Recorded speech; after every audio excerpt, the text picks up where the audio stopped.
Today, we're here to discuss how to properly use an eye wash station during emergencies. The moment a hazardous substance comes into contact with your eyes, head straight to an eye wash station. According to ANSI regulations, it should be no more than a 10-second walk from any hazard area. The path to these eye wash stations should be accessible, unobstructed, and well lit to ensure easy access. Eye washing units must also have a highly visible sign to allow for quick identification. To get to an eye wash station quicker and safer, ask for help to guide and assist you. Depending on the type or model of the unit, the eye wash station could be activated by a pull lever, a pedal, or even a sensor. It's designed for quick, easy operation. Once activated, the covers will pop open and water will start flowing from the nozzles.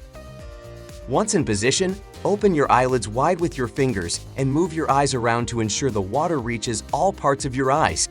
This process can feel uncomfortable, but it is critical to continue this for at least 15 minutes to effectively rinse away harmful substances. If you wear contact lenses, remove them during the flushing process, but don't delay the initial flushing to take them out. Ask someone to contact an emergency personnel to report the incident. Also, consult a safety data sheet to identify the harmful substance to better manage the incident. After using the eye wash station, avoid rubbing the eyes after flushing to prevent irritating or aggravating the eye injury. Then, seek medical evaluation and monitor for any persistent symptoms. Monitor any changes in vision, persistent pain, or signs of infection. Follow up with medical professionals if symptoms worsen. Here is an expert advice. As per ANSI 358.1, eye wash station inspection should be performed at least weekly.